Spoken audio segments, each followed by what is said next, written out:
Bueno, buenas tardes a todos. Gracias por estar acá. Como decía, mi nombre es Mauro Flores.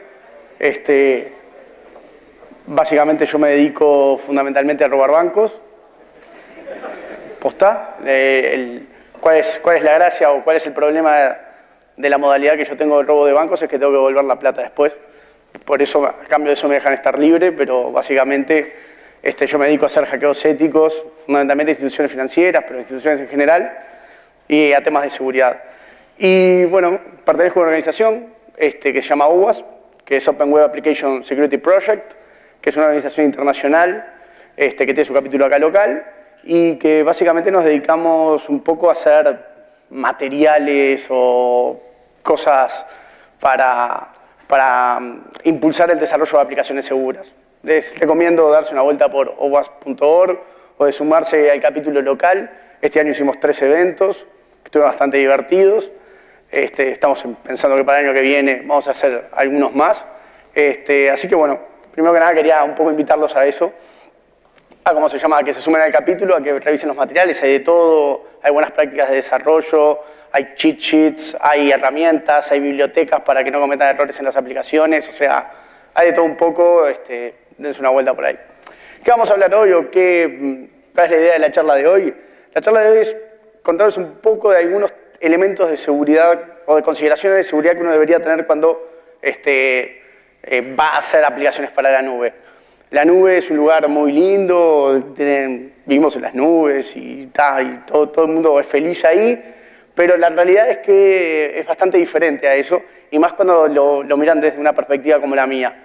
Mi perspectiva es una perspectiva bastante paranoica, donde yo lo único que veo son formas de entrar ilegalmente a todos lados. Y bueno, entonces, un poco la idea de esta charla es tirarles algunos piques o algunas ideas de cómo encargar una aplicación que requiera proteger la información si la van a poner o la van a disponibilizar de alguna manera en la nube. Cualquier pregunta, insulto o demás, levantan la mano y lo tiran. No hay chance de ganarle a un dron bailando Sexy and I Love It, así que ni lo voy a intentar. No hay manera. Así que está bueno. Es lo que pasa, lo que venimos atrás tenemos que remarla como se puede. El OWASP desarrolló, que todavía no está cerrado, pero que básicamente lo estamos terminando de armar, lo que se llaman los 10 principales riesgos de aplicaciones en la nube. OWASP tiene los 10 principales riesgos de aplicaciones web, los 10 principales riesgos de aplicaciones móviles, y ahora salió los 10 principales riesgos de aplicaciones en la nube. No voy a ir por toda esta masa de 10 riesgos, porque primero nos llevaría mucho tiempo si realmente queremos entender cada uno de ellos. Me voy a quedar básicamente en el primero de los riesgos y algo del quinto, que es qué pasa cuando nosotros ponemos información en la nube. ¿Cómo cambia la relación que nosotros tenemos con los proveedores y demás desde el momento que nosotros llevamos información que es sensible en nuestra organización y demás a la nube? Y a mí me gustaría hacer una pregunta, y que la verdad la estoy haciendo posta porque no tengo ni idea de qué me van a contestar, porque no sé. Pero ustedes, si por ejemplo un banco o el Estado o una de esas instituciones que maneja información complicada, les diría que quieren mover el 100% de infraestructura a la nube, que quieren agarrar el data center, transformándolo en un call center para la atención a clientes y llevarse toda su infraestructura, sus bases de datos, todo el área informática se la quieren llevar a la nube. ¿Ustedes les parecería una buena idea eso? Sí. No. Depende, ahí va.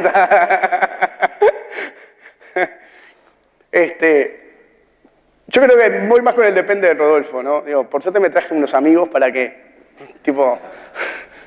no conseguí portista, pero conseguí algunos. Fundamentalmente depende, pero normalmente cuando uno piensa en mover todas esas infraestructuras tan críticas a la nube, como que normalmente hay algo que le rechina. Dice, sí, estaría bueno todo, pero hay algo que no me termina de cerrar y no sé bien qué es. Para mí lo que no nos termina de cerrar son muchos temas de seguridad que se están pensando en el proceso y que uno quizás muchas veces no es consciente de todos esos temas. ¿Cuál es el problema cuando nosotros tenemos nuestra información en la nube? Primero que nada, nosotros dependemos 100% de nuestro proveedor. Nosotros vamos, depositamos toda la información en Amazon, en Google, en el proveedor que más les guste, y básicamente a partir de ese momento ellos tienen toda nuestra información. Sí, me podrán decir que es en nuestro servidor virtual sobre el cual nosotros administramos y todo lo que quieran. Pero eso es una verdad a medias.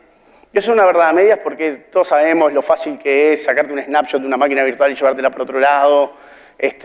Muchas veces incluso compartimos para bajar costos, infraestructuras de bases de datos y demás.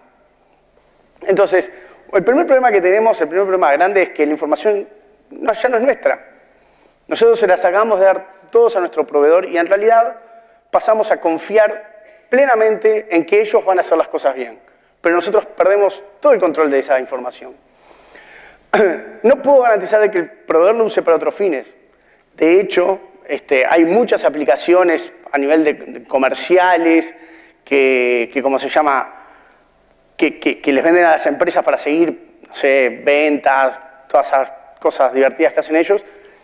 Y después, maravillosamente, aparece una empresa que está ligada a la empresa que da el servicio en la nube, que saca estadísticas por rubro y demás, y vos decís, pucha, qué justo esta gente que tiene acceso a toda esa información, qué suerte, ¿no?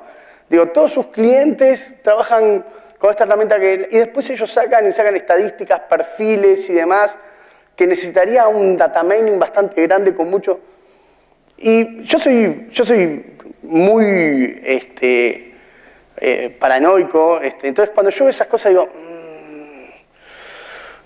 ¿realmente no me están metiendo la mano por el costado? Y en realidad no tengo forma de verificarlo. Lo otro que ya sería más grave, pero que han habido casos, es ¿cómo sé que no se la está vendiendo a la competencia? Tengo mis bases de clientes, tengo mis estados financieros, no sé, tengo mis códigos. ¿Cuántos trabajan en GitHub acá? O sea, tengo todas esas cosas. ¿Cómo sé yo que esa información realmente no está siendo accedido por otros? ¿Puedo realmente poner las manos en el fuego de que eso no está pasando? El único resguardo que tengo con esto son los contratos. Yo tengo el contrato en la nube. Y esto me llevó a armar una pequeña diapo de que es un escenario, digamos, que se me ha dado muchas veces. El típico Flores paranoico que va y dice, loco, la verdad, tener toda esta información de toda esta institución en la nube es una demencia, mi perspectiva. No rompa los huevos, Mauro. Tenemos contratos, son sólidos, no impiden, ellos prometieron, juraron sobre la Biblia, se sacaron sangre, todo, de que no van a tocar nuestra información. Yo sí, muy lindo, ¿no? Está todo bien, pero el proveedor básicamente puede acceder a toda tu información, ¿no? Nunca lo va a hacer. ¿Cuándo va el proveedor a acceder a nuestra información? O sea, si cualquier semejanza con la realidad que le haya pasado a alguno de ustedes es pura coincidencia, ¿no? ¿Para qué les sirve esa información? Más acá en Uruguay. Somos Uruguay, somos tres gatos, loco. ¿Para qué quieren la información de mi empresa que hace tres boludeces? Pero igual deberíamos tener mecanismos tecnológicos para garantizar de que esa información no se use de una forma que no es la que nosotros pretendemos que se use.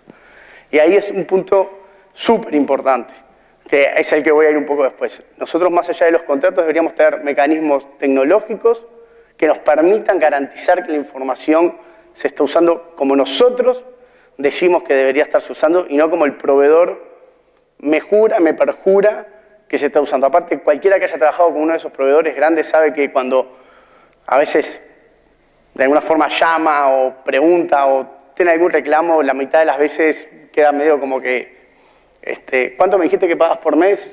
$50. No, pasaste al final allá de la cola. Y la respuesta evidente es, Mauro, no jodas más.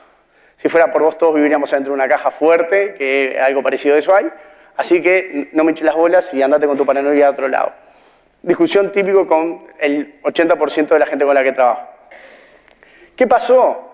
¿Qué pasó después de que Mauro, el paranoico, fue y dijo, vos, loco, ojo con esto, es una cagada, bla, bla, bla? Prisma. ¿No? apareció Prince. Y de repente toda esa paranoia, que era cosa de naves espaciales, que de dónde la sacaste, de que cómo van a estar haciendo eso, de que nunca van a estar violando los contratos, de que no hay chance de que por afuera de mis sistemas estén accediendo a mi información, de repente todo eso era una realidad. Todo eso estaba demostrado, documentado, se sabía, ni siquiera se sabía bien a quiénes habían accedido, y le pegaba a las empresas más grandes del mundo, que ofrecían servicios en la nube, y todo de repente pasó a ser pánico. Y todo el mundo empezó a decir, pero entonces, la nube no era infalible. Y yo, del otro lado, decía, sí, creo que algo de eso te había comentado antes, pero no me diste bola, ¿no? Sí. Entonces, hay un tema que, y ¿por qué traigo un poco esta colación? Porque si yo les empiezo a romper los huevos a ustedes con se tienen que preocupar de desarrollar cosas seguras en la nube, guarda con la protección de datos, seguramente tendríamos toda la primera parte de la charla. ¿No? Me van a decir, Mauro, no me hinches las bolas, la implicación que nosotros hacemos no tiene un perfil que tenga información muy crítica, no tenemos tiempo, no tenemos presupuesto, no podemos. No me hinchen los huevos, la nube es segura, yo confío en el proveedor, estoy utilizando Amazon, estoy utilizando Google, estoy usando uno de los pesados. ¿Quién cuernos? Si lo usa todo el mundo, ¿quién cuernos se van a ir a meter conmigo? ¿Cómo? Pero es que a todo el mundo le importan tus datos. La respuesta es a quién exactamente. No, pero al final de cuentas una cosa que se demostró es que les importan tus datos.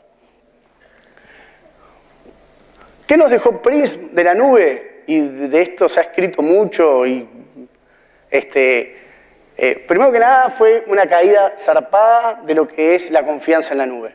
O sea, la verdad que la gente lo que hizo fue se replanteó un poco qué mierda estaba pasando con la nube. ¿Se pueden decir malas palabras en el escenario? No, porque viste, a veces en algunos lugares no se... ¿Qué estaba pasando con la nube? De que de repente fácilmente la NSA, pero después de que, claro, después de que apareció...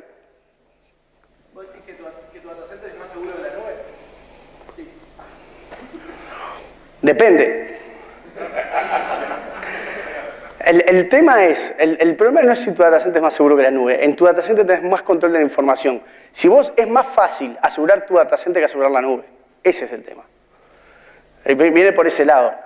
Si tu datacenter es más seguro que la nube, así en términos absolutos, es difícil de contestar, porque yo no sé qué cuernos haces con tu datacenter. Si tu datacenter son 2 equipos tirados ahí en el costado que cualquiera puede venir a acceder, no, claramente movete la nube que es una mejora, ¿no? Ahora, si sos una institución más grande, que tenés un datacenter, que tenés lectores digitales y RFID para entrar, ¿no? Y te filman y cámaras y toda la música, que después no lo usan para nada y cuando tengo un incidente no saben ni por dónde empezar a buscar nada, pero ese es otro tema para otra charla. Entonces a lo mejor sí estás perdiendo algo cuando te mueves a la nube, o por lo menos cuando haces un drag and drop sobre la nube, se fue a la nube. El drag and drop a la nube generalmente te deja en una situación, al menos que estés en los 4 equipos que estaban tirados ahí, en una situación menos buena para establecer ciertos controles o para garantizar de que esa información no la va a poder utilizar otra persona a PHR. Entonces, el tema todo depende, digamos, de tu punto de partida. Pero bueno, volviendo a la nube, después de Prism, y todavía se están midiendo un poco los impactos porque no está cerrado ni nada que se le parezca al tema, fue 10% de cancelación de contratos en el momento. O sea que por lo menos hubo un 10% de todas las empresas que tenían sus sistemas en la nube, fundamentalmente en Estados Unidos, que dijeron, que aparte decían, ¿y a quién le va a interesar mis datos?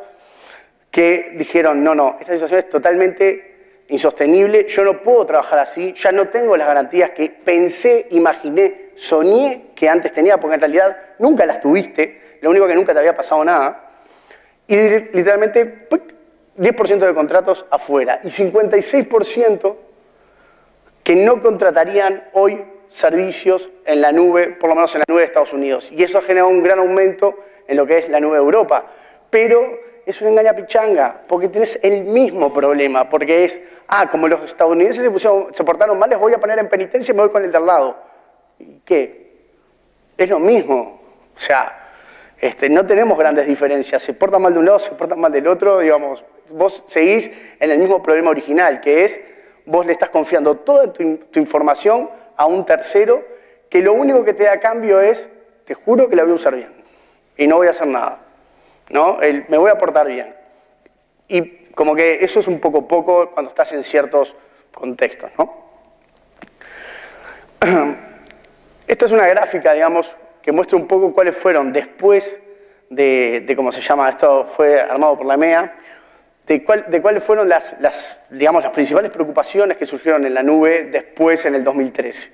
Y fíjense que el primero son las preocupaciones de seguridad. Yo estoy seguro, no encontré ninguna, pero estoy seguro que agarré una del 2011 y seguridad ni aparece. O aparece al fondo del todo. Y de repente era la principal preocupación de todo el mundo. Motivo por el cual también está bueno que se van a estar desarrollando aplicaciones o cosas para la nube, sepan de que si esas aplicaciones van a estar trabajando con información más o menos sensible, probablemente que tengan consideraciones y que se preocupen por los temas de seguridad, sea un diferencial o un valor agregado ante un potencial cliente que los vaya a querer usar. Bueno, la conclusión un poco del PRISM es que claramente los contratos per se no son suficientes. Porque después, aparte, lo más lindo de los contratos fue que no sirvieron para nada. O sea, vos tenías firmado un contrato con Amazon en el que decías que ¿cómo se llama? Que ellos no iban a manejar tu información, que no iban a hacer mal uso de tu información y todo lo demás. Se lo dieron a la NSA. Vos fuiste y dijiste, violaste mi contrato. Y ellos te dijeron, sí, pero la ley está por encima de tu contrato. Ellos son el gobierno.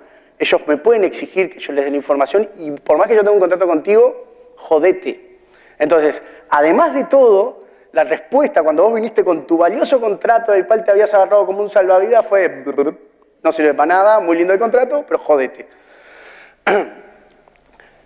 Eso nos vuelve al punto inicial, del cual en realidad, según mi humilde perspectiva, nunca deberíamos haber salido, y es que necesitamos incluir elementos tecnológicos que garanticen la privacidad de la información y que garanticen de que solamente nosotros podamos acceder a la información que ponemos en la nube. Y algo más importante que eso, hacerlo bien. Uno ve muchas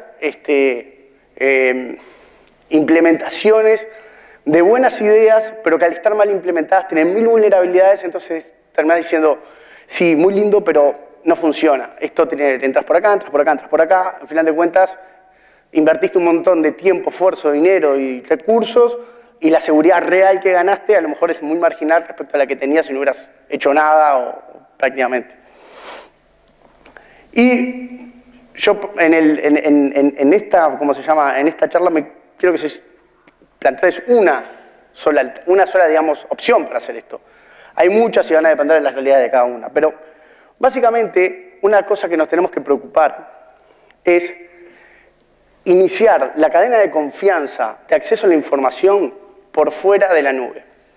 O sea, ¿cuál es el principal problema que nosotros tenemos cuando nosotros ponemos nuestra información en la nube? Es que está todo ahí.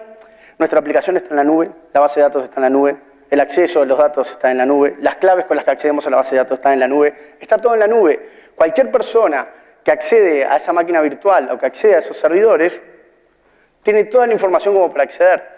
No importa lo que yo haga, si está todo autocontenido en la nube, tarde o temprano, una persona que tenga acceso a esos servidores la va a poder acceder. Y ahí es donde es la gran diferencia que hablábamos respecto a la diferencia que tenía, digamos, con el servidor que yo tengo hoy, que está acá.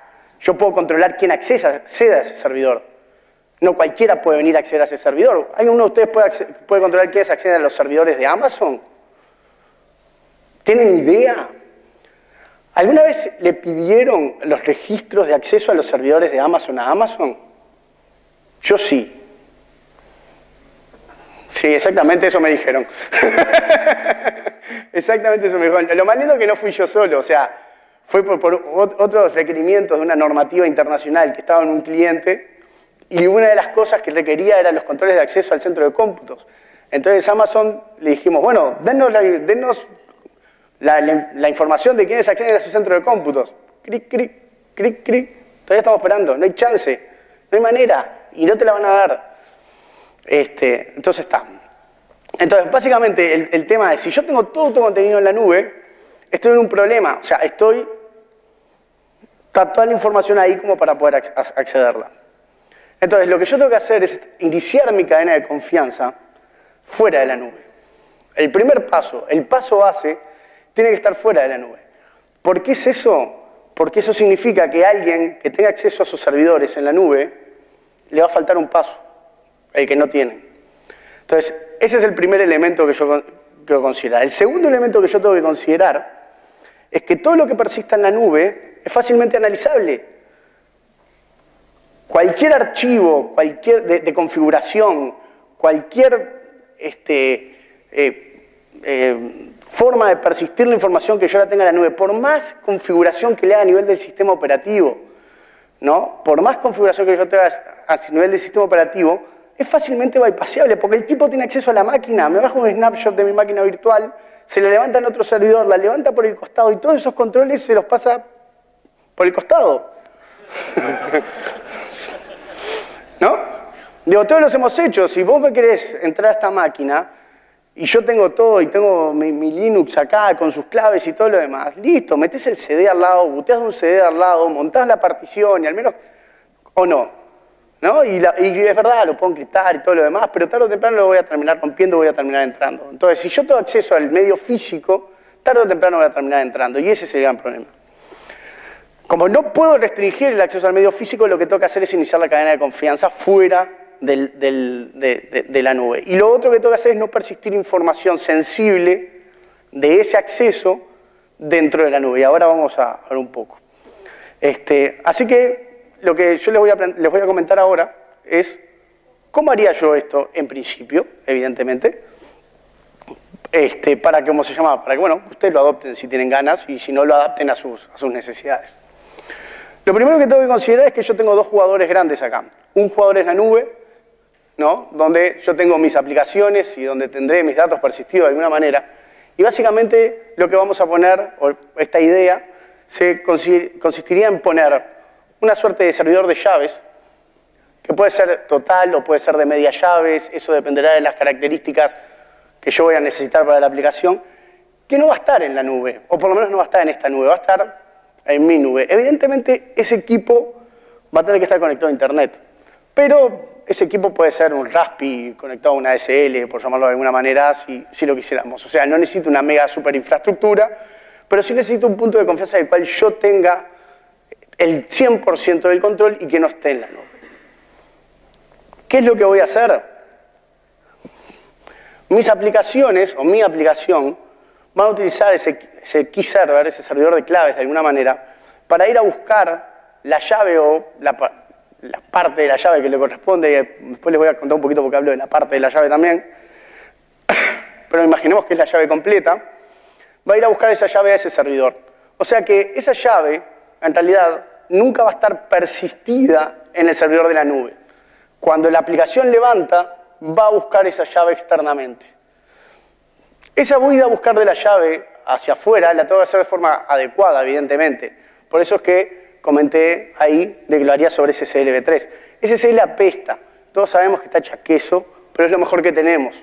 Entonces, hasta que aclaramos algo un poco mejor, digamos, vamos a tener que seguir a usarla. Hace muchos años que sabemos que SSL es malo, pero todavía el proceso de migración a un esquema de encripción que ya no dependa de RSA, que es el principal problema o uno de los grandes problemas, va a llevar un tiempo. Entonces, sigamos usándolo por ahora.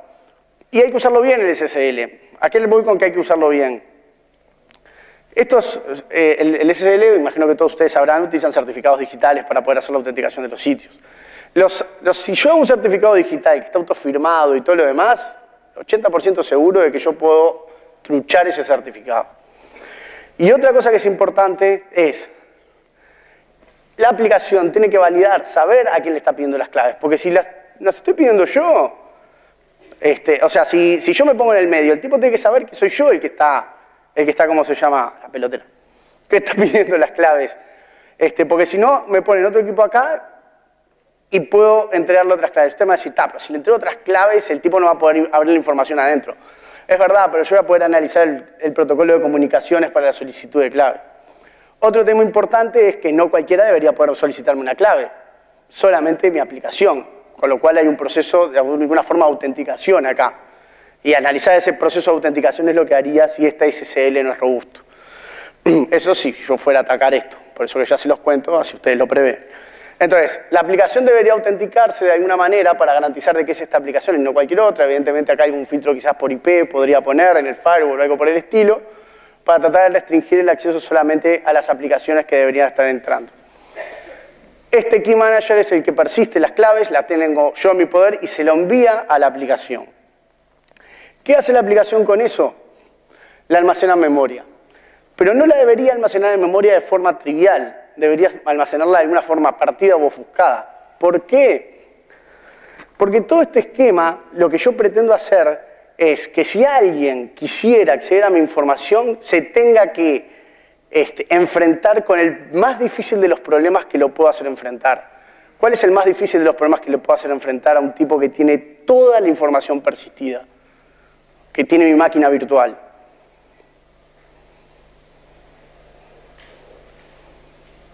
El debugger.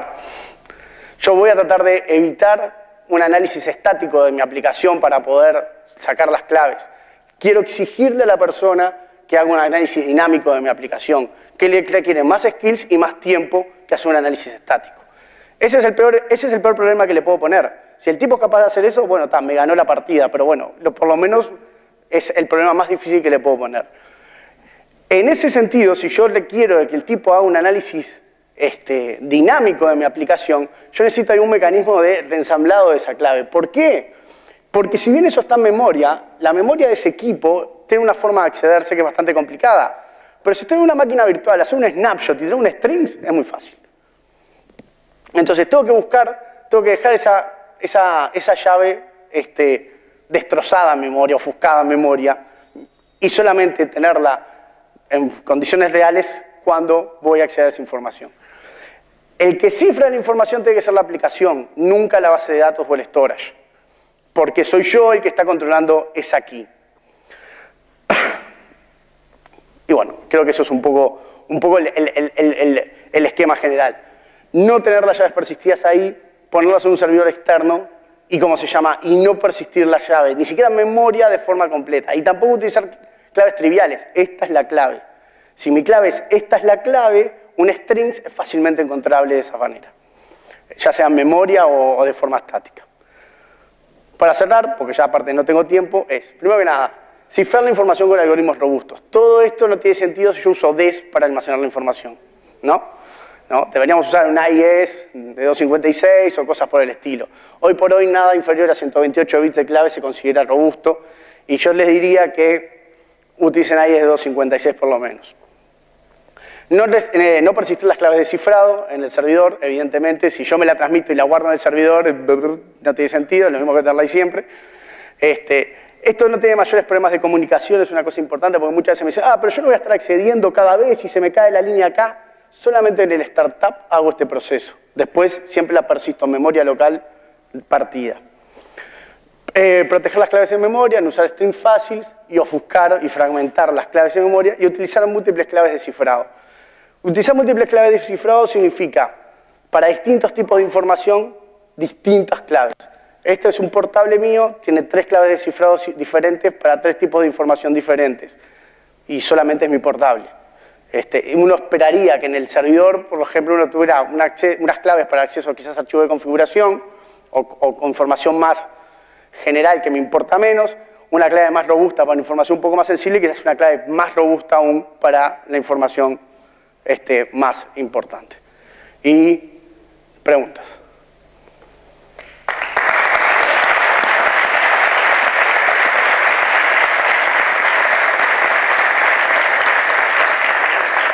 Bueno, ahora aplausos.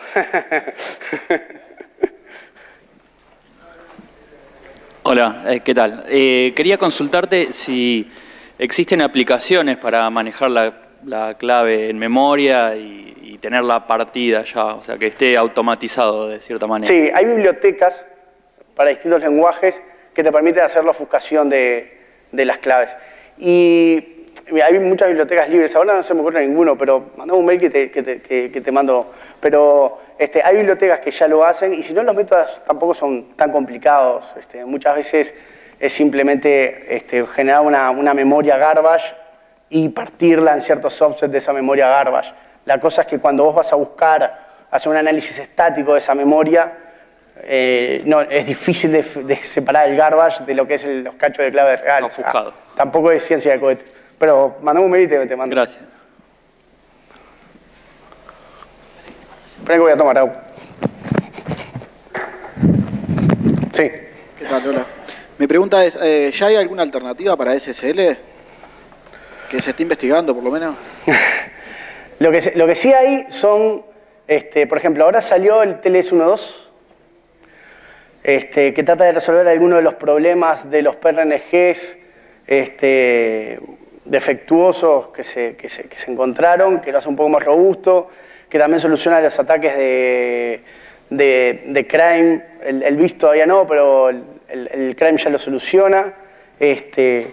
Y bueno, lo que pasa es que se está empezando a definir la próxima versión de TLS, que no se sabe si va a ser el 2.0 y demás, pero la verdad es que no había mucho así firmes caminos alternativos y ahora se están poniendo mucho más las pilas, fundamentalmente por todo lo que implicó, digamos, el problema de la factorización de los RCAs que saltó con todo esto de Snowden y demás.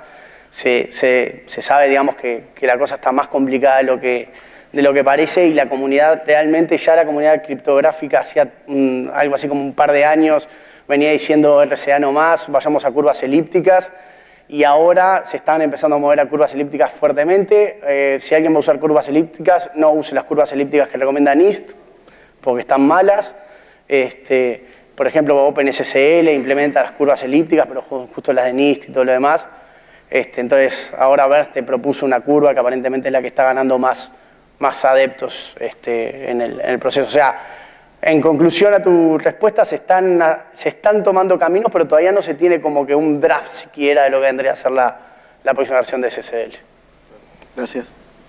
Yo acá. Hablabas un tema de que estaría bueno que tu aplicación esté en tu propio servidor, ¿no? Por un tema del quién tiene acceso a él. Dependiendo de las condiciones o lo que vayas a hacer, sí. Siempre es un... ¿no? Claro, pero por ejemplo, si yo quiero hacer un sistema que va a llegar a mucha gente, por lo general optamos por servicios en la nube, ¿no? Claro. Como Amazon, Azure. Exacto. Por un tema de toda la distribución que hacen de mi app muy fácilmente. Lo que a mí me costaría un montón hacerlo yo a pedal. Totalmente. ¿Y qué otras alternativas hay a eso? Esto. O sea, yo no te estoy diciendo no ponga las cosas en la nube. Yo te estoy diciendo, poné las cosas en la nube de una forma en que vos puedas garantizar el acceso a información. De esa forma. No, que son dos cosas diferentes. La nube la vamos a seguir usando. No existe en usar la nube hoy por hoy. No me atrevería a recomendar eso porque aparte nadie me daría bola, pero no existe eso. Lo que sí tenemos que hacer es lo de siempre, es usar las tecnologías de una manera de que pueda satisfacer nuestras necesidades y no nos abra una puerta en el costado. Entonces, a lo que voy es, sigamos usando la nube, pero sepamos de que la información que está ahí está muy expuesta. Entonces, ni bien vayamos a poner información que sea sensible, importante o crítica para nosotros o para alguien más, pensemos en utilizar o algún otro método. Hay varias propuestas de mecanismos de hacer este tipo de cosas. A mí es la que me parece más sencilla para proteger. Se me está ocurriendo un mecanismo, pero capaz que es muy volado, y la pregunta es si es muy volado o se usa en algún momento. El tema de tener alguna clave rotativa que rote cada tanto tiempo y de repente yo tengo todos mis datos encriptados con la clave 1 y yo le mando la clave 1 al servidor y en un momento digo, voy a usar la clave 2. Y a partir de ahí le mando clave 1 y 2 y mis datos paulatinamente los voy bajando, desencriptando y volviendo a subir con la nueva clave hasta que todo con la clave 2 y ahí tiro la 1. Y eso lo roto todas las semanas. ¿Hay esquemas de ese estilo o es muy volado e innecesario? No, hay esquemas de ese estilo, pero vos te estás tomando un trabajo innecesario del cohete. Si vas a hacer algo de ese estilo, vos tenés todo encriptado con una clave y esa clave es randómica. La clave randómica la tenés encriptada con esa clave que vas rotando. Entonces vos lo único que tenés que reencriptar es el encriptado de la clave grandota esa, que es una clave gigantesca y randómica, ¿no? Esos son los mecanismos que se utilizan. Ahí igual tenés que tener un poquito de cuidado por el tema de esa aleatoriedad que le está generando a la clave. Vos ahí tenés un problema de mañana tenés un incidente, cualquier cosa, se hace crema y tenés que, por ejemplo, esa información vos la respaldás o lo que sea, y te la tenés que traer, se te muere el proceso, ¿cómo sabés qué clave era la que tenías para meter ahí adentro? Entonces, lo que podés hacer es combinar este esquema con un esquema de sincronización en que ambos, por ejemplo, lo que compartan acá sea un seed y generen una clave aleatoria, pero que sepas que los dos sean la misma clave que genera. Básicamente eso es lo que hacen los tokens, los OTP y todo eso, ¿no? Usar ese mismo concepto en esto para ¿cómo se llama? Para proteger la información. Como verás, hay muchos sabores de esto. Muy bien, muchas gracias. Hola, Mauro. Tenía una consulta. Donde veo que está ahora uno de los eslabones más débiles sería entre la comunicación entre el servidor de claves y el servidor de cloud. O sea, vos tomando el poder del servidor en el cloud y capturando al momento, digamos, o sea, si haces SSL, capturando la conexión, podés seguir obteniendo todas las claves. O sea, me queda la impresión de que está faltando algo más para proteger justamente la parte estática, digamos. Vos decís en la conexión esta de acá. Sí, exactamente. Bueno, ahí por eso decía, hay que usar SSL, hay que usarlo bien. Ahí tenemos que, primero que nada, tratar de evitar todos los temas man in the middle, certificados. Por eso decía hablar de restricciones de los IPs, probablemente quizás utilizar doble certificado. La aplicación debería validar las credenciales antes de aceptar esa información y algunas cosas más. De todas formas, hay mecanismos alternativos. Por ejemplo, como decía, pasar un seed. Si yo paso un seed para la generación de las claves, entonces lo que vos vas a ver es un seed. O si no, puedes establecer un esquema de challenge response, un Diffie-Hellman adentro del, ¿cómo se llama?, del SSL. O sea, la forma del intercambio de la clave, no me quiero meter mucho, no me quise meter mucho en eso, pero básicamente tenemos que establecer un canal seguro y sobre ese canal seguro establecer un esquema para la generación de intercambio, que puede haber varias cosas. O te transmito la clave, o te transmito un pedazo de la clave y vos tenés el otro pedazo de la clave y sabés cómo combinarlas para generar la clave final, que eso básicamente es una suerte de seed o demás. O, por ejemplo, establecemos un esquema tipo Diffie-Hellman, un poco modificado, para hacerte la transmisión de la clave, y entonces incluso aunque pudieras iniciar ese canal SSL, no lo verías. Pero mínimamente tenés que este canal SSL asegurarlo usando bien el SSL, que una cosa que nosotros vemos mucho es que usan mal el SSL. No validan los certificados, no validan las firmas, le pongo un certificado trucho y como se establece la conexión, vamos para arriba. Todas esas cosas son las que mínimamente hay que evitar. Bueno, muchas gracias. Un aplauso.